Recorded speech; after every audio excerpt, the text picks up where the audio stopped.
Hey, welcome everybody.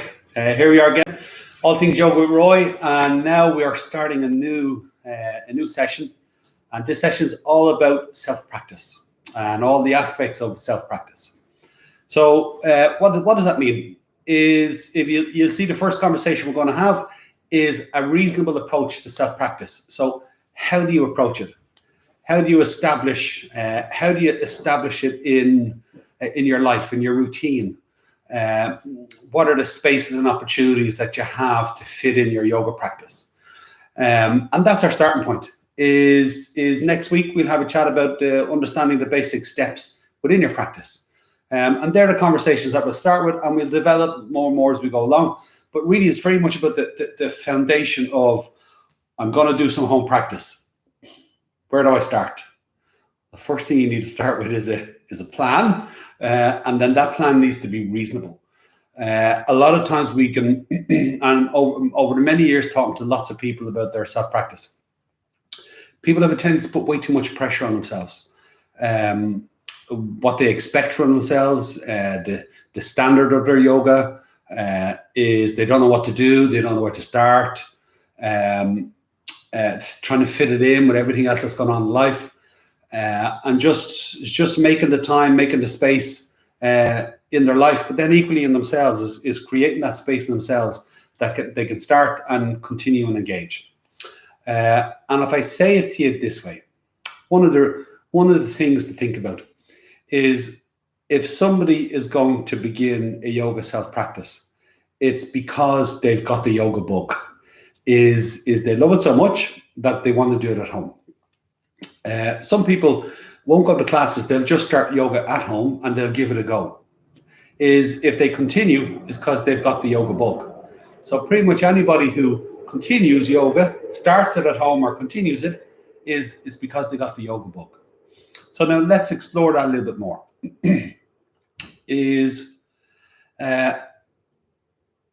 When you're making a plan for your self-practice, plan it as a lifelong practice rather than as anything else. And what do I mean by that?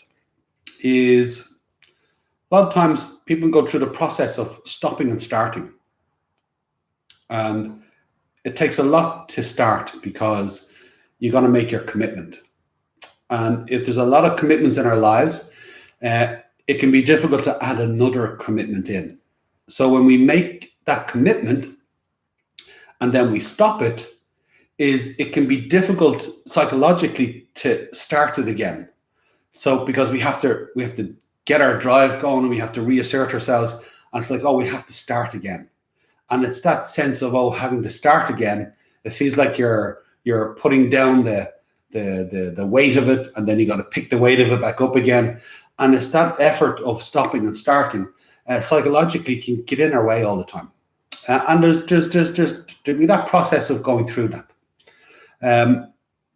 So to avoid that, to step out of that stopping and starting process is when you make a reasonable plan with yourself, is make the plan for life. Say, I'm going to do this for the rest of my life. I'm going to look after myself for the rest of my life. I'm going to care for myself the rest of my life. I'm going to develop in myself for the rest of my life. And that I've got the rest of my life to map that out and plan it out. So therefore, I don't have to achieve these massive big things on my first session or my first week or my first month. What's most important is that I actually turn up. So if you can turn up, you're winning. What you do after that is what you do after that. If you've got your whole life to figure it out, then the bit that you work on or you move forward in, that's a big win, because now you're turning up and now you're moving forward.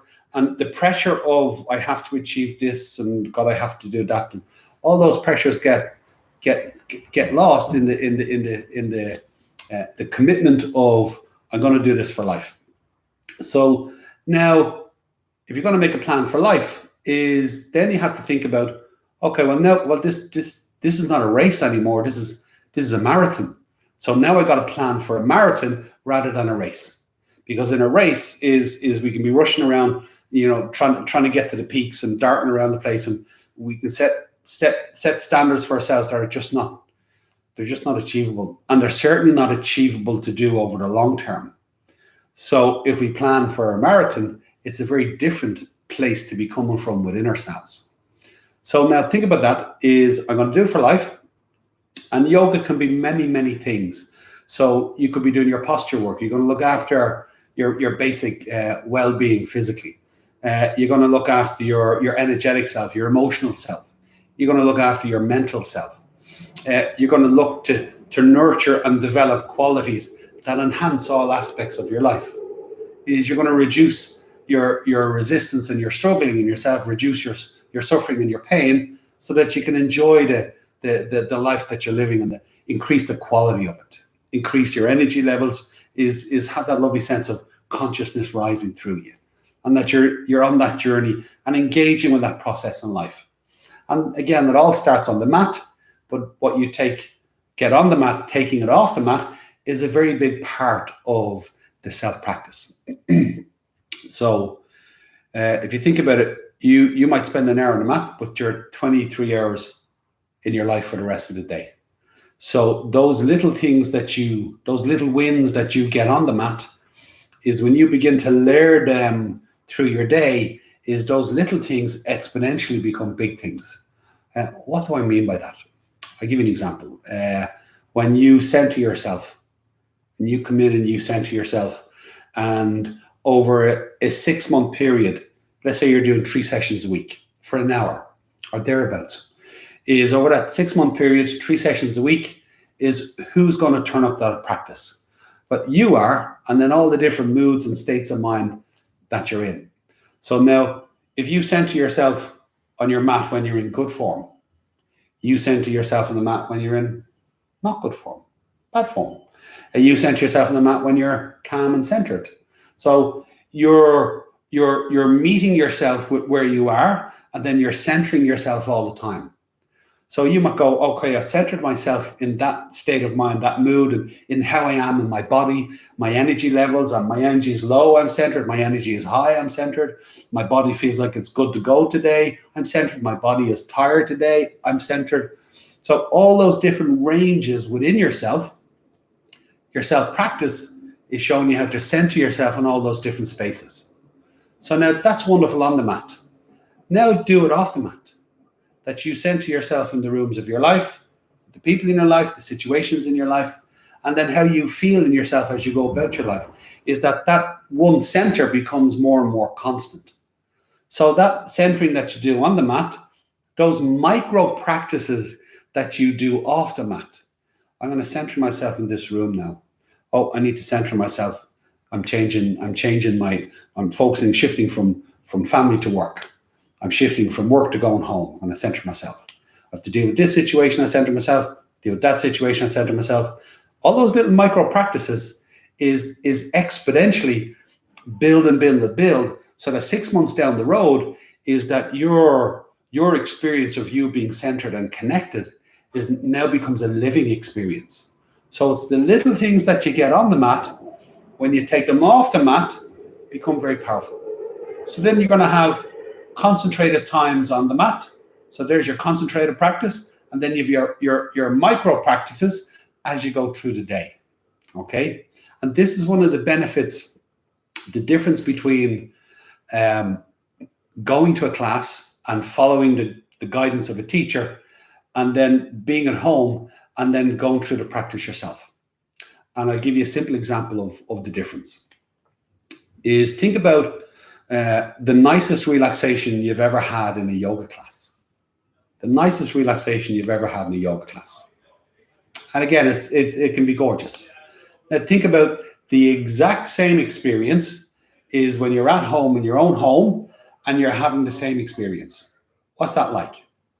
It's beautiful. But what's the difference between you having it in the yoga class and you at home having it in your own room on your own? And the simple difference is ownership. You're not being guided through it, is that you're guiding yourself through it. That you know what you're doing, and then as you're guiding yourself through it, you know how you're doing it while you're doing it. So the experience is the same, but the quality with which you're experiencing it is much deeper. And that gives you the ability to take it off the mat and bring it into your everyday life much more effectively than just coming to a class, going to group classes. And again, it might sound like that's a criticism of group classes. It's not at all. It's wonderful, it's brilliant. I love doing it. However, when you go home and you do it in your own home, it takes on a different meaning. It takes on a different relevance. It becomes far more empowering. But initially is you got to get it going. What do I do? How do I do it? When do I do it? So all that has to be figured out to get yourself right. And a simple way to describe it is think about you go to a yoga class and you've got it in your schedule. You've got it planned, and then you turn up and you go through the process of coming into the center, hello, getting your mat, roll out your mat, get yourself ready, teacher's ready, okay, we're all good to go, let's go. And you kick the class off it goes. That's exactly how you want to be in your self-practice. The only thing is that you're at home and you're setting up your place, your space. You're going through all the rituals you do in the yoga center, but you're doing those rituals at home. So by the time you get on the mat, you're good to go. And that is exactly the same, but just now you're going through the practice on your own. And it's super. So now what is another one of the benefits of doing home practice as opposed to in a group? So teachers taking you through your practice and teachers taking everybody through the practice, and you find there's just something there's a posture part of your body that you need to work on and that you'd like to spend a bit of extra time working on it. Well, in your home practice, you can slow it right down. You can go, I'm going to spend a couple of more minutes on this and feel it out and tease it out. And then that's what you do. And that you have the time to explore that out. You could equally just go home and do a self-practice and just focus on one part of the practice and not do it all. I'm going to figure out my hip, or I'm going to figure out my breath, or I'm going to figure out my ability to focus, my meditation. Is you can start to be much more specific about what you focus on in your practice and how you tease it out. It's very difficult to do that in a regular class. That's why workshops happen. So that people go to workshops and they go, okay, I'll go to this workshop and the focus is on this and we're going to break it down and we're going to tease it out. Well, in your self-practice, you can do your workshops anytime you want. The only thing is you got to figure out, what's my approach to this? How do I do that? Now, this is what this session is about, or these sessions are about, is we're going to systematically go through all that so that you begin to flesh out a self-practice where you really do become empowered in yourself to know what you're doing, and then even more importantly, what you're doing and how you're doing it at the same time. So you're in the posture, you're following the posture, but equally you want to move your body in alignment. So you understand your alignment. Now you know what your body is doing and you know how your body is doing it while you're doing it.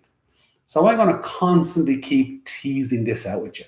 So a reasonable approach to self-practice is, think about this. Don't think about that dog, because that dog is, I left the windows open because it's hot in here today, and now the outside is coming in probably a bit more noisy than normal. Let's just keep going. Is a reasonable approach is that look at all the times in your week when you could do yoga practice. Now let's assume it's for an hour. You're going to get in the mat for an hour. Forget about what you're going to do on the mat. It doesn't matter what you're going to do on the mat. It's just that you're going to roll the mat out for 1 hour. And we can talk about where that's going to happen. But for now, let's just look at the when. Okay? So let's go find 10 times during the week when you could do a yoga practice for 1 hour. Not that you will, but that you could. There are windows, there's opportunities when you could do that. 10 of them. You might say, I don't have 10 of them. And I promise you have at least 10 of them if you look at it, that you could. Not will, but could. Okay. So now, Monday. What have you got on Monday? So now Monday, early morning Monday. Can you get up an hour early? Okay, maybe you go to work 9 to 5, maybe you don't.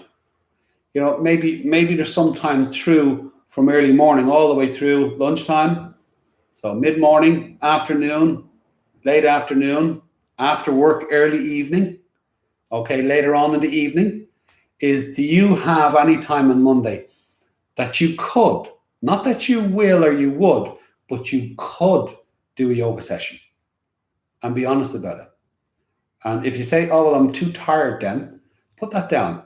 You could be too tired, but you could also do a yoga session, okay? You might say, oh, well, I normally watch something on a Monday. Okay, well, maybe watch something on a Monday. Can you watch it any other time? Is there space for you to fit a bit of yoga in? So maybe you're a morning person. Maybe 6 o'clock in the morning or 7 o'clock in the morning for you, you're full of beans, or another person, they're a slow starter. Personally, I'm a slow starter. I'm a strong finisher, but a slow starter. It's just part of my nature. I'm a night bird, so early mornings I'm always slow. Or other people is the opposite for them. So if early mornings aren't for you, well, maybe it's evening times. Dusk or evening times is a good time. So Monday, and again, I'm not going to name out the days of the week. You know where I'm going. So I'm going to assume it's you've got a job 9 to 5 or something like that. Again, if you got a couple of kids and you got to manage the kids. Again, it's the schedule in the morning. Maybe the kids go to school. You've got a bit of space mid morning.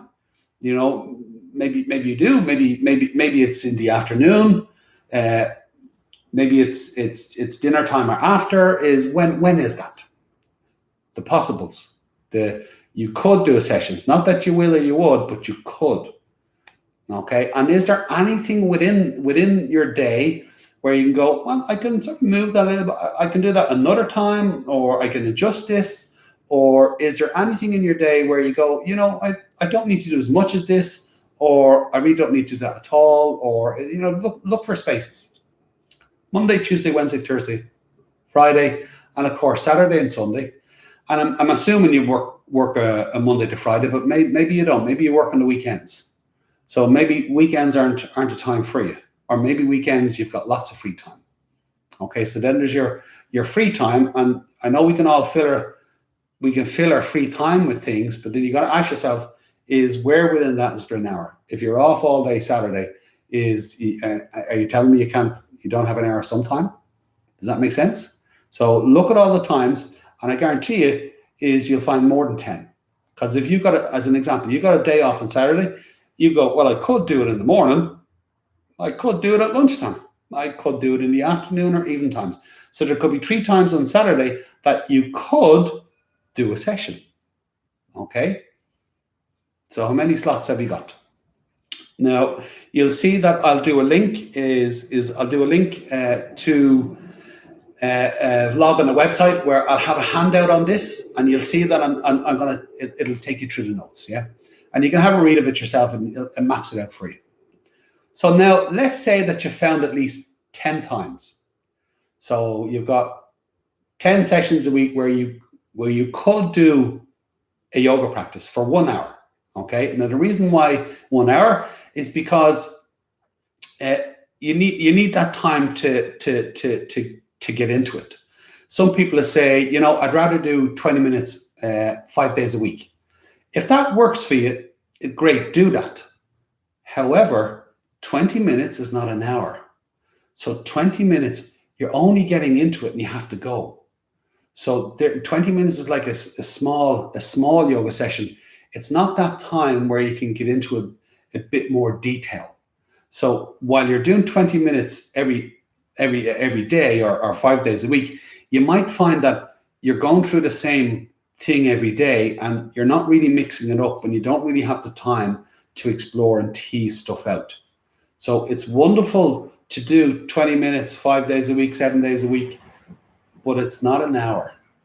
It's not that time where you can go through a proper process. To be honest, if you had more than that would be great. That'd be great. But an hour 3 times a week is a pretty good baseline. If you want to do 4 times a week, great. Now, why 3 times a week? You do a yoga session. You start wherever you start within yourself.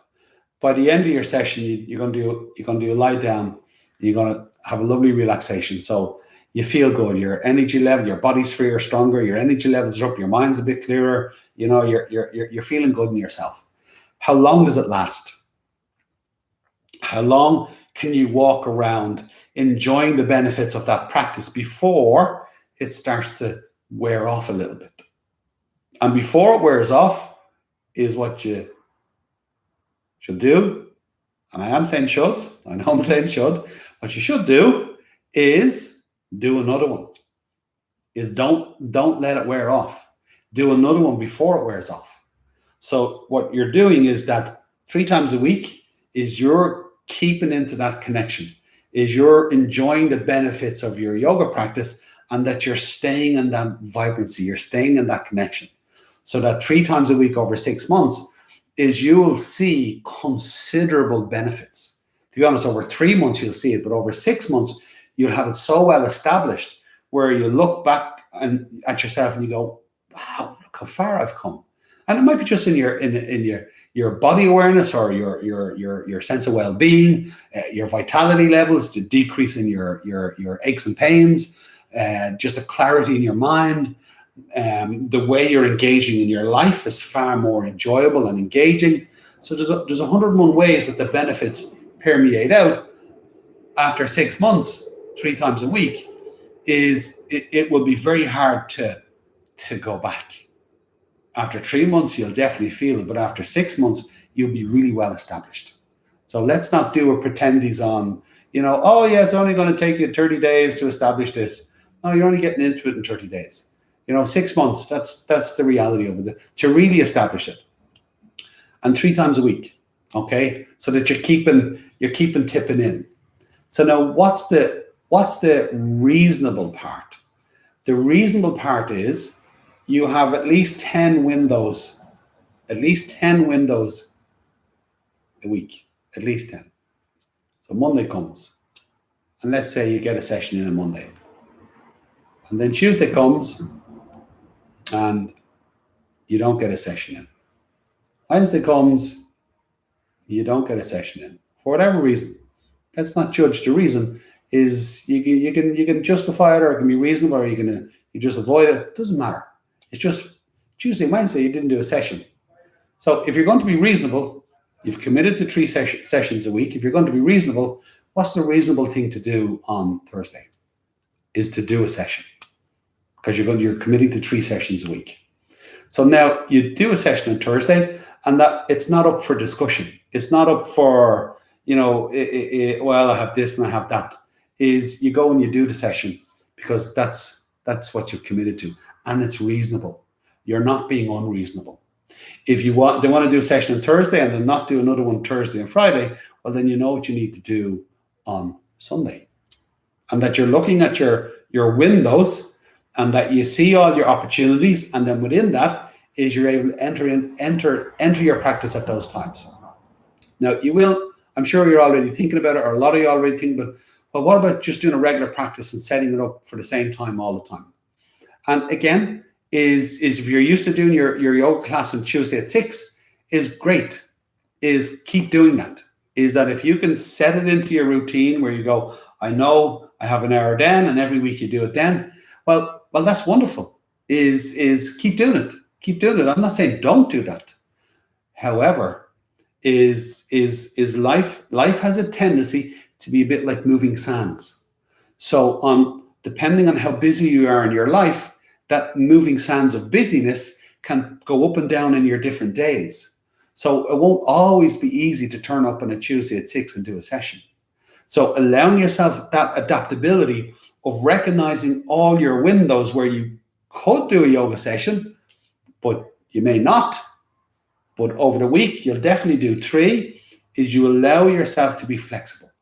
Okay? And that flexibility makes it much easier for you to be adaptable with what's going on in your life. Okay, so, and that's the simple truth of it. So if you can recognize, those are my 3 a minimum. There's my 3 that I'm definitely going to do. Go for it. But again, if something falls through on a Tuesday and you have to go work later, or you have to go for a family event, or you gotta do something, is what's your backup plan? Just drop it. Oh, well, I missed it then, so therefore let's roll on. Well, you've got other opportunities during the week where you can fit it in. So you might be doing a Monday, Wednesday, and Friday. Well, if Wednesday doesn't work for you, you still have Thursday, Saturday, and Sunday. And what are your options there? And if you have that in your mind, is that allows you that adaptability. But by the end of the week, is get 3 sessions in. That's the way it is. Does that make sense? Now, that's reasonable. There's no arguing or fighting that. But what it does also allow for is it allows for life, and it allows for the highs and lows and the ups and downs of the way life plays.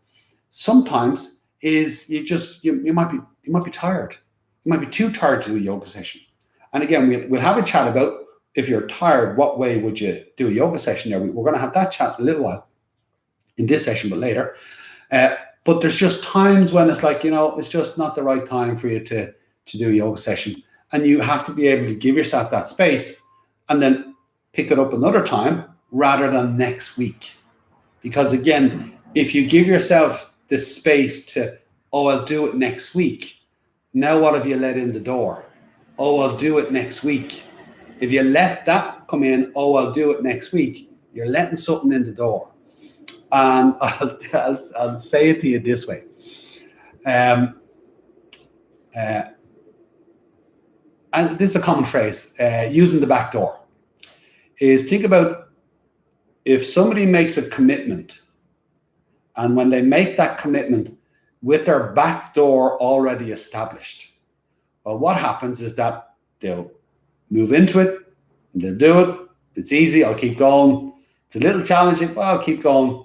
But if it gets too challenging, is it can trigger our back door, is we find our way to escape. And when we come into a commitment with our back door already established, is the moment that's triggered, we escape. We use the back door. And our back door is part of our justification for uncommitting to something, to stepping away from it. Does that make sense? So when you're going to commit to life, what you're also doing is committing to let go of the back door. I'm not bringing a back door into this. So when you commit to doing 3 sessions a week, is you're also committing to go, I'll do it next week. That goes out the window. The I'll do it next week is not an option. Now, let's be real about it, is that there's things that can go on, is you might not get a session in at all in a week. Do everything, everything can happen in life, and you're like, geez, no session this week, no session next week.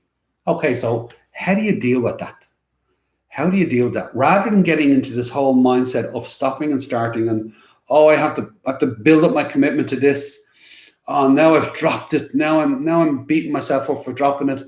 Now I beat myself up for not picking it up again. Now I beat myself up to make myself pick it up again. Now I've picked it up again after a huge amount of push and pull on myself. Now I have to carry this on. It's all just a lot of effort. It's just not worth it. Okay, so you do a yoga session, and by the end of it feels lovely. Oh, that's so nice. What's the mindset you have for your next yoga session? So you might do a session on Monday, and you go, yeah, I'll do it again on Wednesday. Maybe something happens, maybe it doesn't. So, but if you don't do Wednesday, well, there's Thursday or there's Friday. You know all your opportunities. So if you do a yoga session on Monday and you've committed to 3 a week, you always just look forward to the next session.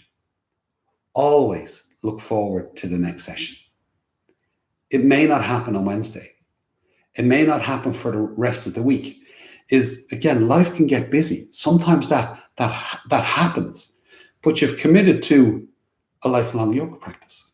So you're always looking forward to the next class. So even if you don't do yoga practice for a month, you can still be looking forward to your next practice, so that when you step into your next practice, all you're doing is turning up to your practice again. You are not starting it again. So you don't have to go through this whole rigmarole of beating yourself up and then beating yourself up again to get yourself to start. And then it's a whole drama around that. And it's the effort of the commitment, and it's the picking it up and down is the drama. Because if we've so many commitments, it gets difficult. So you just put that struggle down, and you're always looking forward to your next yoga practice. And that's how you get past that. So once you start, then you've never stopped. If it's a day, a week, or a month between it, your commitment hasn't changed. You're still engaging with your commitment. You're doing it 3 times a week when it's reasonable, but sometimes life itself is not reasonable. Sometimes you got to do those extra 20 hours a week. Sometimes you're not well. Sometimes you got to look after somebody who's not well. This is life situations. You have to allow for that. But if you're engaged with it in a forthright and open way, you will allow yourself to see the play of what's going on, and then you allow the reasonableness within that. You move it into space that you can, because the commitment is still there. You haven't dropped it. You're still in the well-being and benefit of making that commitment. Okay? So now let's go a little bit further into that, just a little bit.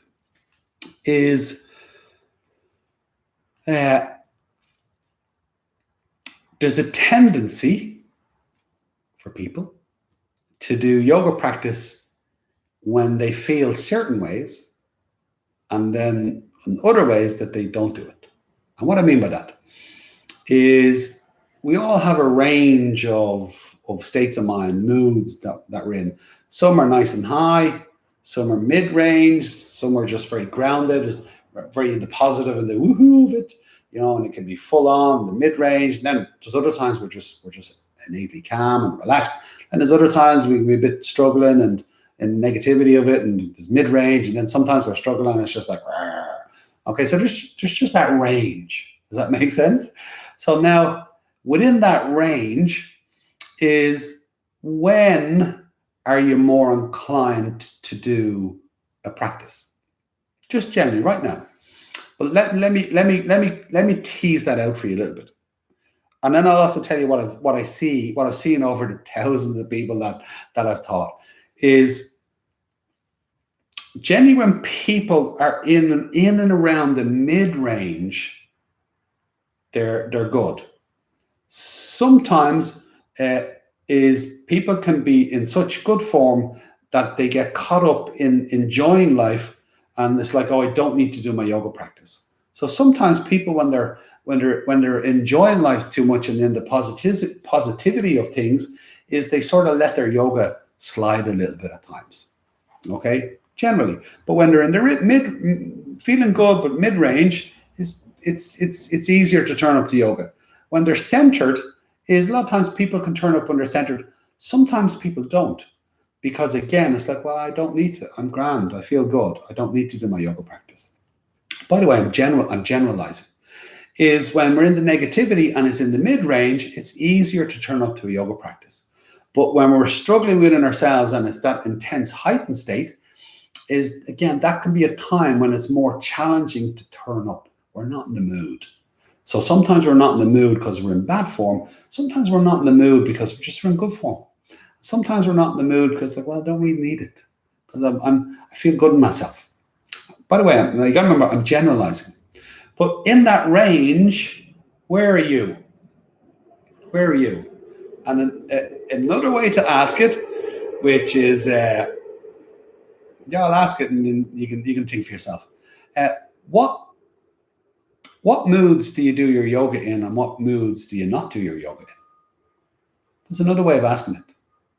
And it'll give you a very good sense of when are the times that you're more willing to turn up, and when are the times when you're less willing to turn up. Does that make sense? Equally, putting your moods to one side is the busyness of your life, the things in your life that put you off doing your yoga. It's like if you've had a really frenetic day in work and you're up to 90, is maybe you're running to your yoga class just to de-stress, or another person, maybe it's just too much, is you want to wind down a little bit before you focus like that. Does that make sense? Are there other times where again, you could be in a work situation where it's a bit serious or a bit heavy, and that can get at you at times. So if you've got a heavy day that way, is that can make it difficult for you to turn up. So there can be some things in your day that can really affect your willingness to turn up to your practice. And then there's some states of mind in yourself, some moods or states of mind, how you're basically feeling in yourself, that can affect it too. So there's all those plays playing out. Now, how do you turn up to your yoga practice no matter what mood you're in, no matter what type of day you had? Is that you turn up to your yoga practice because wherever you are, whatever you've experienced that day, is your yoga practice is your sanctuary. How is it your sanctuary? How does your yoga practice become your sanctuary? Does that make sense? Okay, so let's have a look at that a little bit. Think about, there's your life, everything's going on in your life, and then you come to the door of the room you're going to practice your yoga in. So there's the room. Is what do you leave outside the door so that when you come into your room that you're going to practice your yoga on, and there's your mat, is what's the difference between all that stuff and then your yoga room and your mat? What's the difference? Why would coming back to there all the time be your solution to no matter how you feel or what's happened in your day? What would make you do that? It's a really valuable question. It's also really important because you get the whole idea of the marathon and the lifelong commitment is that what must that room be for you? And very simply, a sanctuary. That it's your sanctuary. That this is the place you go, and it's like every time you go there, is you can de-stress, you can connect, you can let go of the suffering, you can let go of the hurt, you can start to, shake stuff out, you can bring the energy up, you can feel a bit better, you get lighter in yourself, your space opens up, so by the time you come out of it, you're like, hey, whatever mood I was in is lifted. Whatever was going on in my day, I've shook it off. I'm back. I'm back a little bit more just into my own sense of myself and the connection with myself. Is how do you do that? How do you get into that situation in your life where you have that set up for yourself? Okay, so your yoga practice, your room and your mat, you got to make it your sanctuary. So when you get to the door of your yoga room, your yoga practice, is there's two ways you can approach walking into the room. Yeah, and it's like two ways you can approach your yoga practice. Also, there's two basic forms of meditation. You can meditate on emptiness, or you can meditate on an object. So I can sit and meditate on silence, or I can sit and I can meditate on love and just radiate love into my life.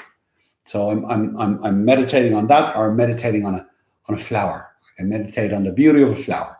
Does that make sense? So one is bringing me into spaciousness, and then the other one is I'm filling that spaciousness with something. Okay, so on emptiness or an object. So when you are doing your self-practice, it's the same thing. You can leave all your stuff at the door, and you can just come in and just focus on your yoga. I'm just going to do my yoga now. I'm going to leave everything else at the door, and I'm going to focus on my yoga. It's a bit like focusing on the emptiness. I'm going to empty out my mind or empty out everything that's going on and just come in and do my yoga. Or you can bring what's going on in your life onto your mat. So a simple way to describe it, and I'm going to use this from the point of view of a yoga teacher, is the most effective yoga teacher can do both with their student, is the ability to deliver the yogic experience, but also is that the ability to meet the person where they are and teach them from where they are. Because it's not good enough just to be teaching the yogic experience all the time, is that the person walks in. I'll give you an example. Somebody walks in and three people walk in. One is grounded, no problem, nicely centered. Another person is a bit tired, they're collapsing a little bit, they're a bit exhausted. Another person comes in and they're a bit distracted, they're a bit ungrounded.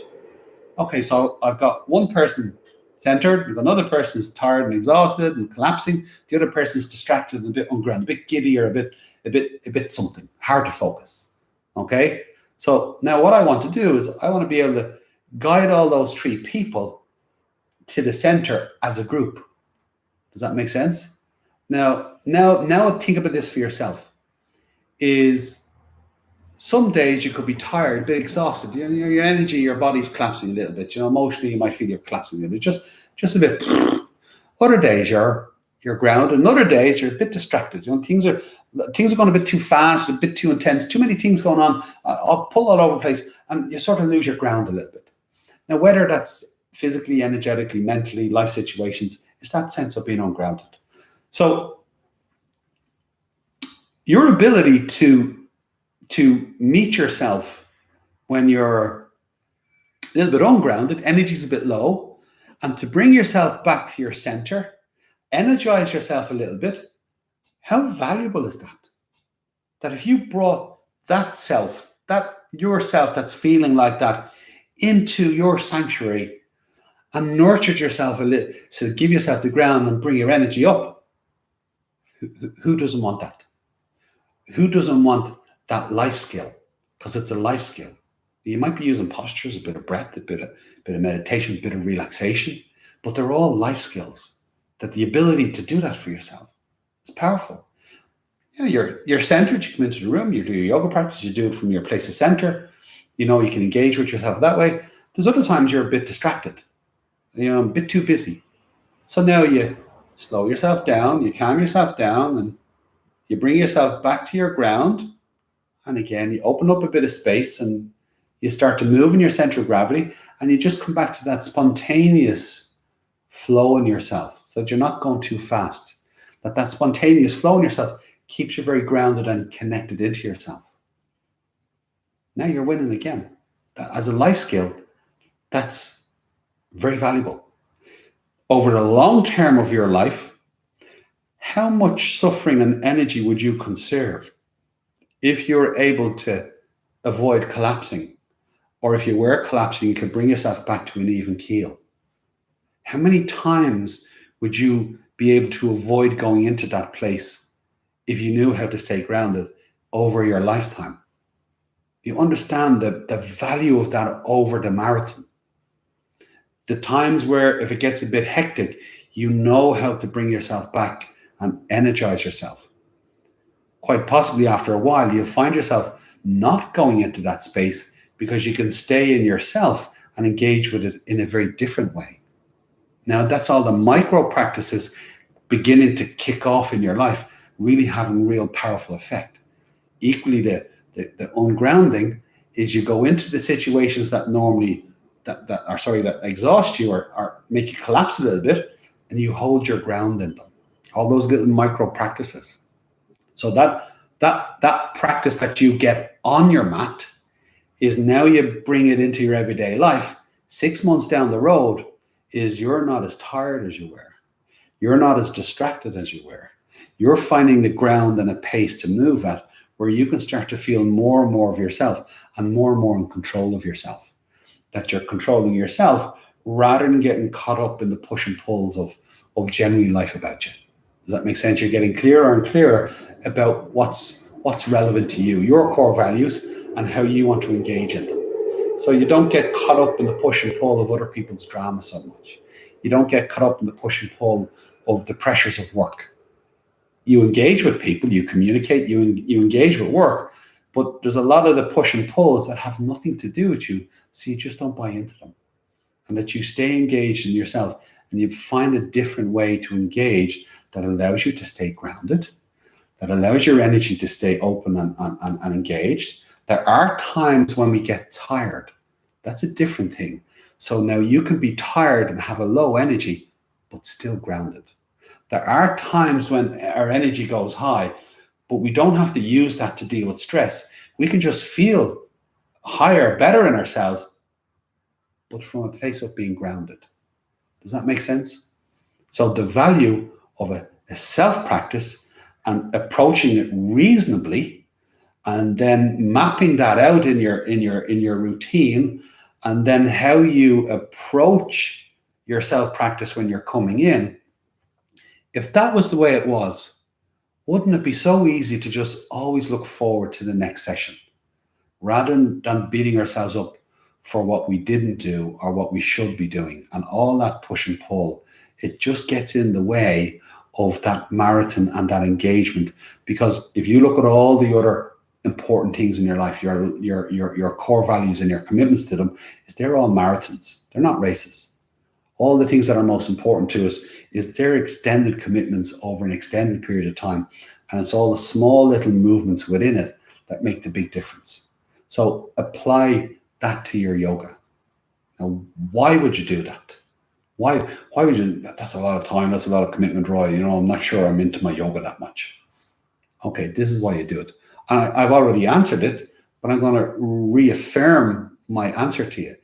Is you're more, for the 3 hours you're doing a week and all the micro movements or practices that you're doing, which we'll talk about as well. Okay, it's 3 hours a week. Okay, that's 3 hours. Okay, so let's look at the value of those 3 hours. Is you found a center in yourself that becomes more constant. So therefore, it's taken far less effort for you to do what you normally do in your life. So therefore, you have far more energy than you normally have, i.e. is less stress, more energy. Okay, so now you're going to put that energy into holding your center and engaging with your life in a very different way. So now your life becomes far more engaging and communicative. You communicate more is because you got the energy to do it. You got the focus to do it. Does that make sense? And the longer you hold a posture, the less effort you put in, the more energy you get in return. Now apply that to a room. You go into a room, you're putting less effort into the room because of the way you hold yourself, and you get more energy from the room. So now the abundance is starting to kick in your life. Is the vitality, and that's what abundance is, vitality, your ability to give and receive, to exchange, and the balancing of those exchanges is starting to balance out more and more in your life. So now the energy level in the rooms, the people in the situation in your life is incrementally getting a little higher, a little fuller. The communication is getting clearer. Consciousness is rising a little bit in all the rooms, people in the situation. Your ability to step more and more into that is what everybody's looking for, is to increase the quality of our experience, is to refine our ability to let go of suffering and hurt and step more and more into what's authentic for us, is what's true for us, where we feel connected, so that everybody wants to be seen. The two things everybody wants. They want to be seen and they want to be felt. Everybody wants that. It's what a child wants. Is at a baseline, they want to be seen and they want to be felt. And that's a thing that all of us want. So now think about this. You're seeing yourself more. You're feeling your true self more. Now, the people in your life are seeing you more and feeling you more. You see more of yourself in the rooms of your life and the responsibilities of your life, and you're felt more in them. Your work colleagues see you more and feel you more. And that over time, that gets very recognized. You're doing yoga for 6 months, 3 sessions a week. I guarantee you, a bunch of times in that 6 months, people in your life are going, what's different about it? First they go, what's different about you? Something different about you. And then they'll start to name it. You seem more relaxed. You normally you'd get annoyed at that and you didn't. Or you seem happier. Why are you so happy? Or there'll be a light in your face. There'll be your face is more energetically open, and people will notice that. Your skin is clearer. You seem to have grown an inch. All these things start to come through, and people will begin to recognize it. So you're seeing more, you're felt more, you're engaging more with it. So those 3 hours and all the micro practices that you're putting in is exponentially, those 3 hours, the investment in that, the return is greater. The longer you hold the posture, the less effort you're putting in, the more energy you're getting in return. That's a simple way to describe vitality. If it was in finance, it's called profit. Is generally it's the law of abundance. Is what you give to yourself is then what you're putting out to life. Is then you get that back in return. So an example. if whatever type of love that you want to experience is, if you want that to receive it, you have to give it first. It's just the way it is. If you're giving out a particular type of love, but then you're demanding another type of love back from somebody else, it's not right. It doesn't work. It doesn't work that way. So whatever the type of love it is that you want to experience, is you have to give it first, and then in that the reflection comes back, and then it gets mirrored. And as it gets mirrored, is you can meet that engagement in your life.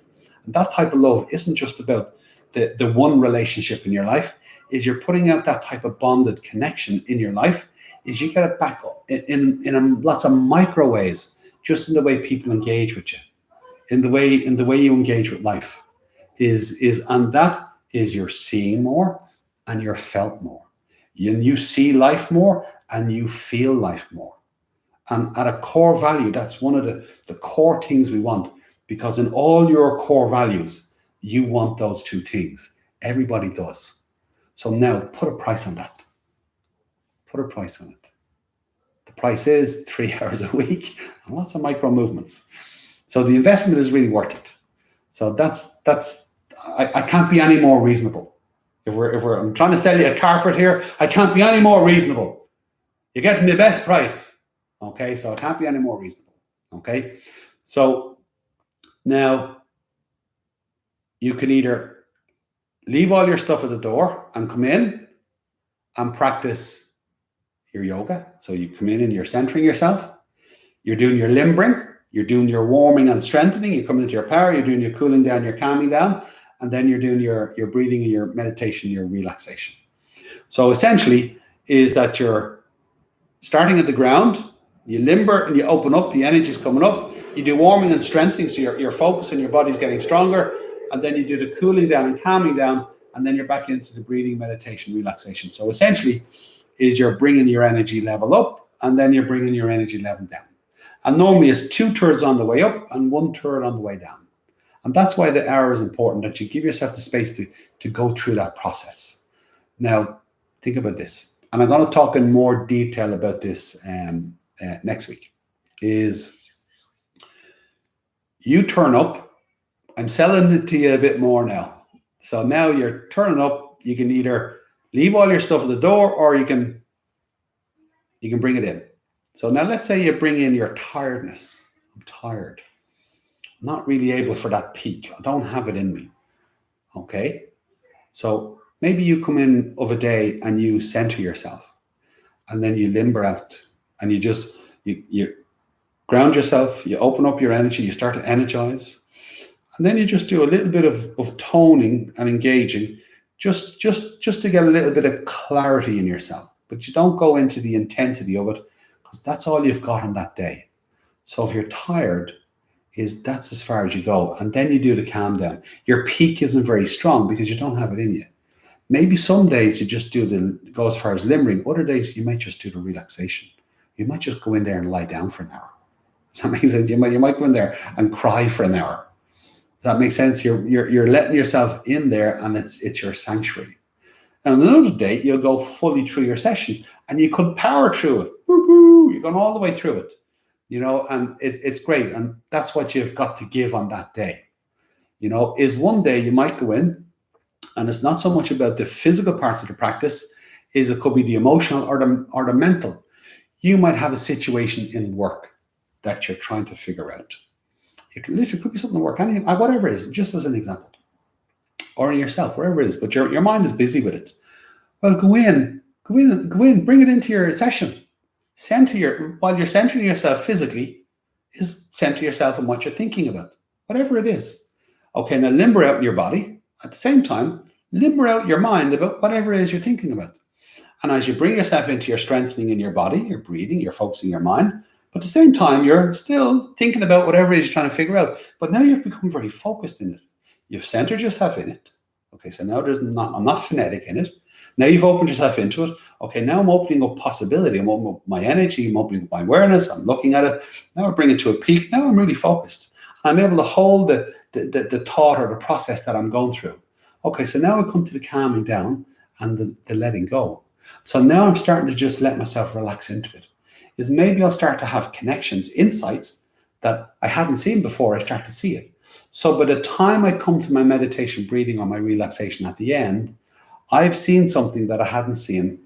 I've brought myself further into it. I figured out more of it. I might have figured out exactly what I need to do. So by the end of my yoga session, I have figured out what it was I needed to figure out. Now, sometimes I'm working on my body. Sometimes it's my energetics, my emotional stuff. Sometimes it's my mental stuff, working on my life. But equally, I could be working on what's going on in the rooms of my life. I could bring in something that's going on in a relationship. As I'm trying to figure something out in a relationship, let's say again, I need to figure out something in my heart. So now I come into the room and I open up my heart, and then I go through my experience, centering myself, open it up, focus on it. I'm trying to figure out something in my relationship. But again, I bring it through the same process in my self-practice. And that by the time I have some insight, I take that insight and then I bring it into the room and I engage with that person with it. And I move it on a little bit. Or if it was the work situation, into the room, working with my work colleagues, now I'm dealing with that situation. And I've brought my insight I got from my yoga practice into that room. Now your yoga practice is so much more well-rounded, that it's not just working on your inner self, it's directly engaged with your outer self, and that you can actually bring that in as part of your practice, and you can tease that out. Again, the value of that is enormous. It's enormous. Your 3 hours a week, after a while, there's 3 stages to the motivation. You can motivate yourself by fear.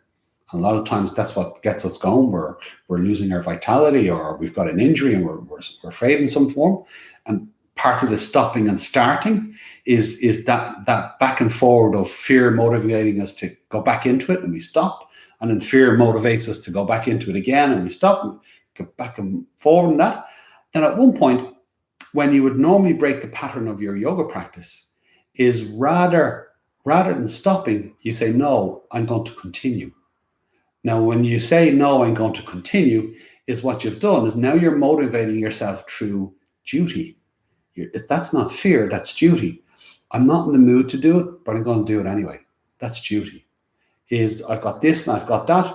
Okay, but I'm going to make space to do my yoga because I've committed to it. Now you're doing it out of a sense of duty because you know the value of it.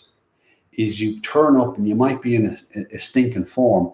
Duty makes you turn up when you're in a stinking form, because you know by the time you get to the end of your session, that stinking form is either released completely or completely the pressures come out of it. But you're going to feel better at the end of it. So at one point, you're doing these 3 hours and you're getting so much from your experience, your yoga practice on the mat and off the mat, that you're getting so much from it that you stop looking at the effort you're putting in, because you're just loving your experience. Now you're motivated by your love of it. You're not measuring the effort anymore, because the experience is so beautiful that it's just driving you forward. So now you're in the love of your yoga practice. Okay, so ultimately is those 3 motivations are working all the time, if you understand what I mean. If love isn't going to motivate you enough, your sense of duty will. And if your sense of duty doesn't, your fear will kick in. So those are the 3 basic scales.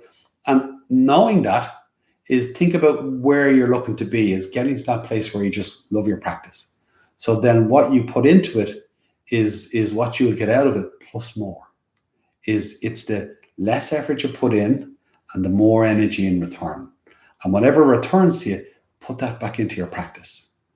So you get an insight in work, is take it into your job and apply it.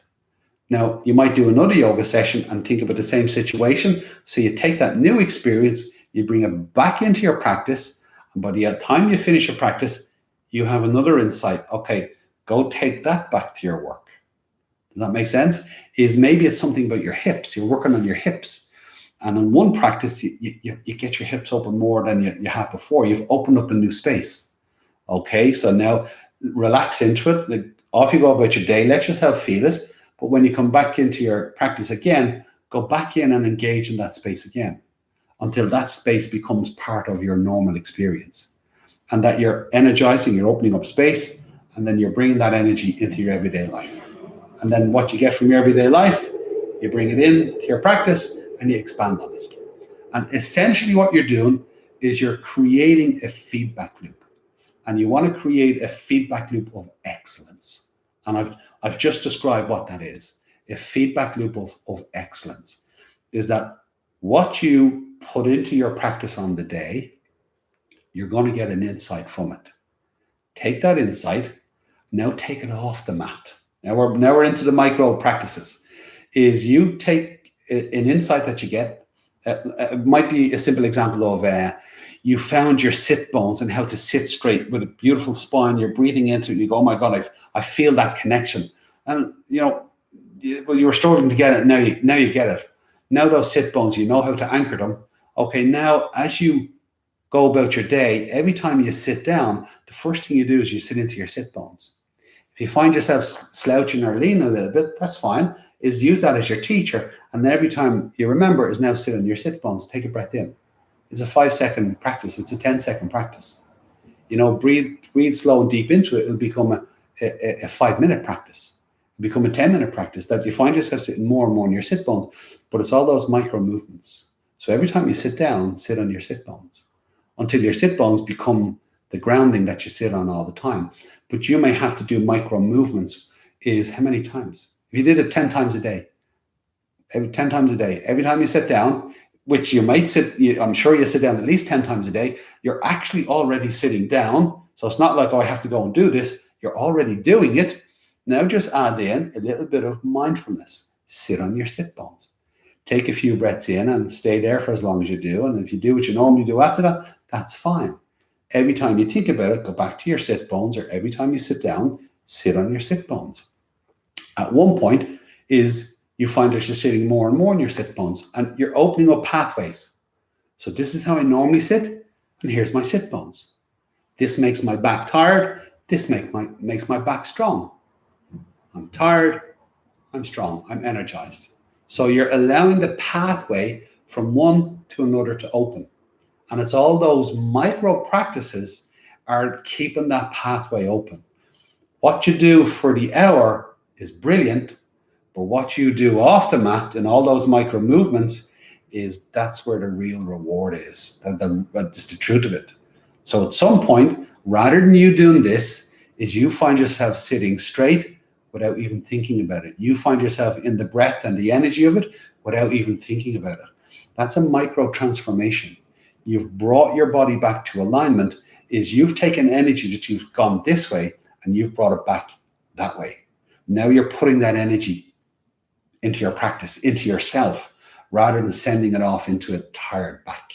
Now your back's energized. And now all those little moments of insight is they become living wisdom. The more you step into those insights, it becomes living wisdom. It becomes a transformational state.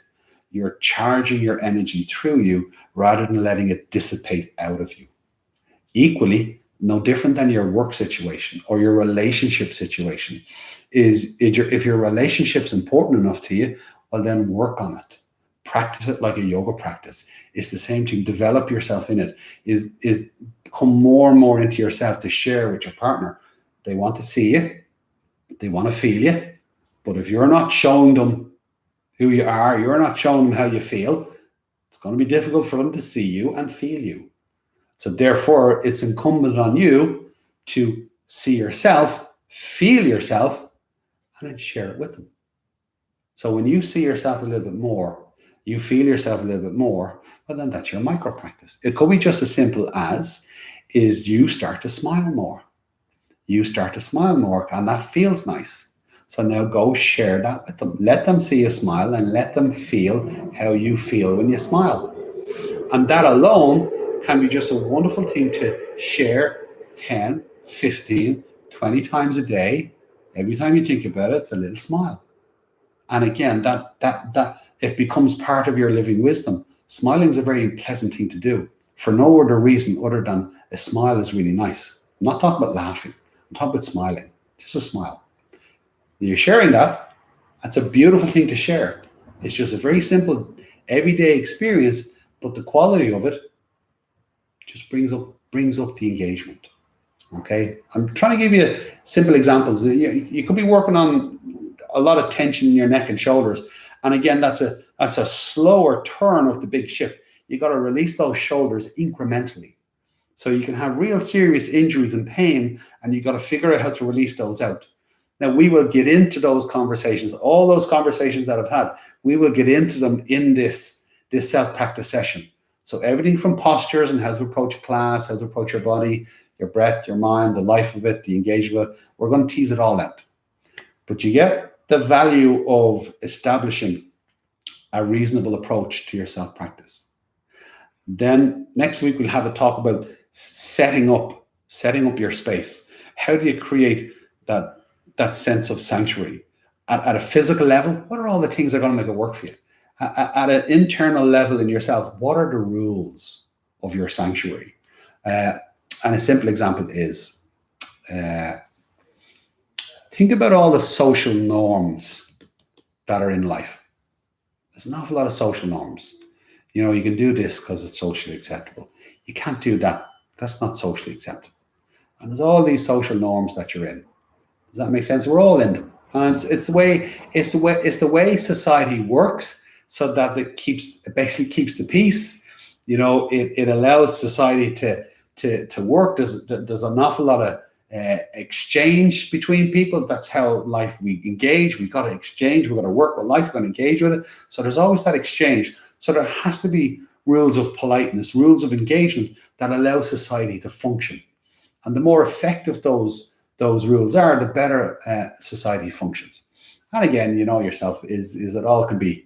It can be a moving sands of what's acceptable, what's not, depending on the room you're in, the people you're with, and the situation you're in.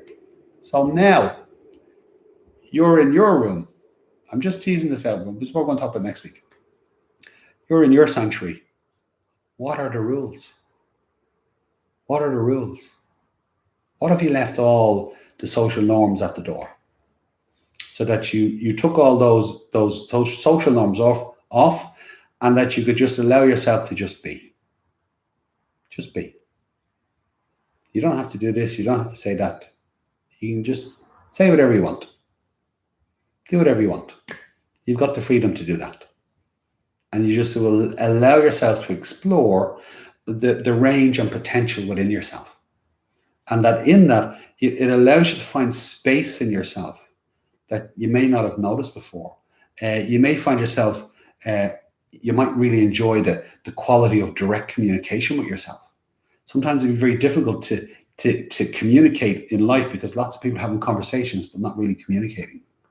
And maybe you really like to communicate, and that in your sanctuary is conversations. Superficial conversations are out the window. You want real communication. Okay, there you go. Set your rules. That's your rule.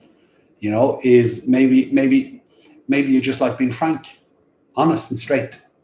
And you don't have the freedom to do that all the time, because again, social norms is sometimes you got to be more polite, and than you might like to be, in the sense of, it's not that you want to be impolite, but you would prefer just to be straight, open, and honest. And maybe that's not facilitated. Okay, well then, now frankness is part of your sanctuary. Your ability to just say it like you see it, and let it be there with yourself, and then just let that part of yourself just communicate. And it's a lovely way to just put down some of the social norms that allows you to just take the pressure of that off, so that you've got the freedom to be that way. Now, I know we all do this. It's not like there's a big secret here. We all do this. We all do it with friends, our closest friends. A lot of the social norms get put down, and we allow ourselves to be far more familiar with ourselves. So now there's the familiar with friends, and then there's the familiarity with ourselves. And when you get right down to it, is that what's that place in you? Where is that space in your life where you can just find that intimacy of just being with yourself and being completely intimate? And it's the intimacy of just being with yourself.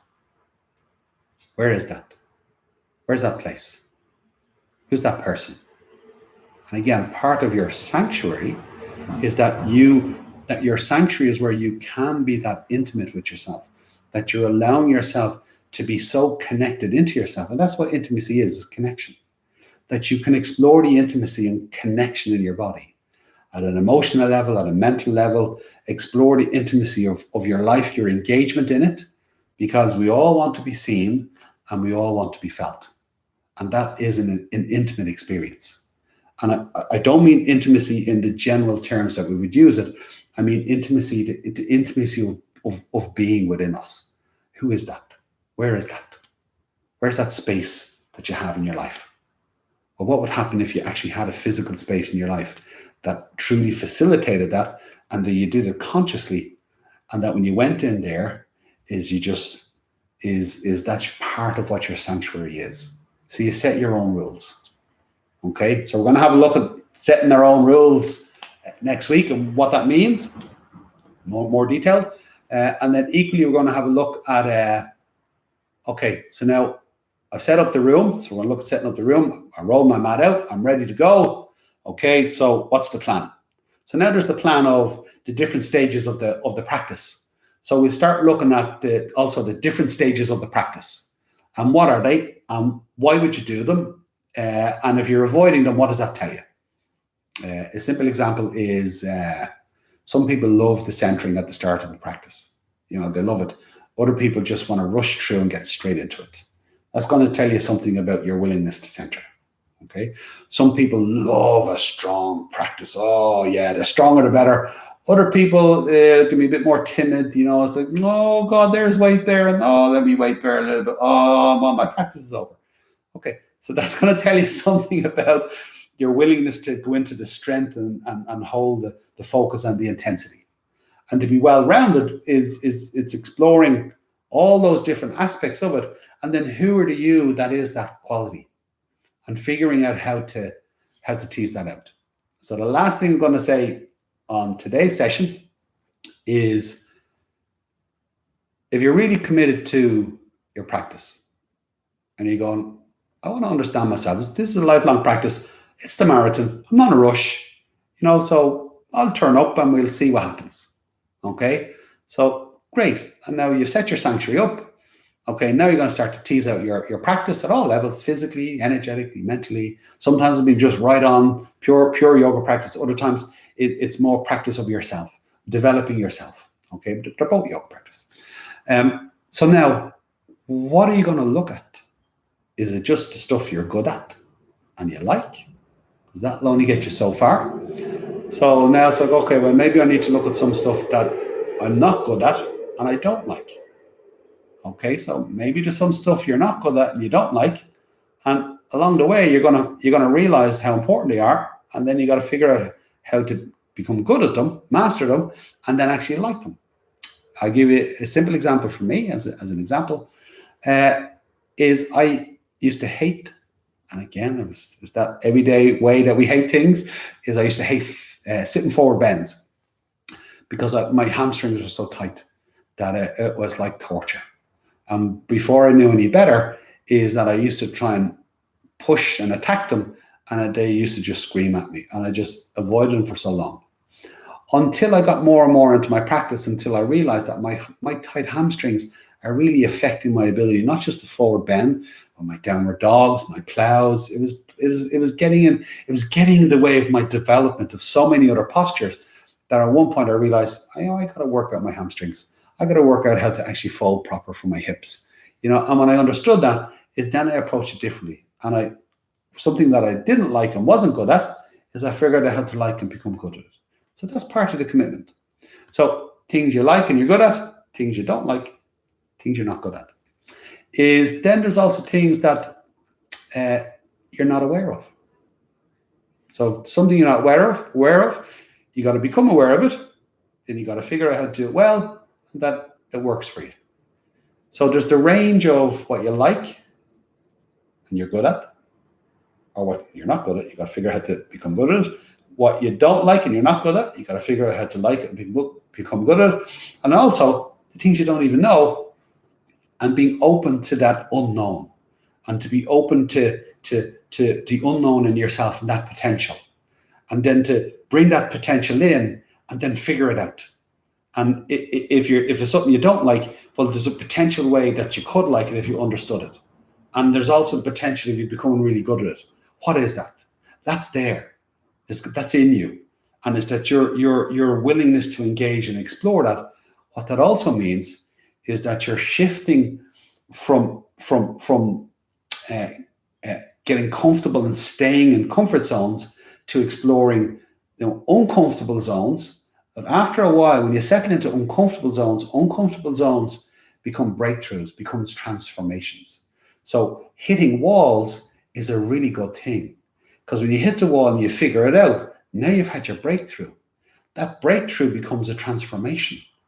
So the more you get comfortable with all those stages after a while, is you just keep stepping into those insights. Those insights become living wisdom, and that living becomes a transformational experience. And you find yourself living a transformational life. Step by step, little by little, piece by piece, you just start to figure it all out, and how life works for you, how you work in life, and then how you can actualize what you want in life. And you can bring your dream, and everybody has a dream. You can bring your dream to life and live the fullness of it. And that potential is there, and that potential is there in you.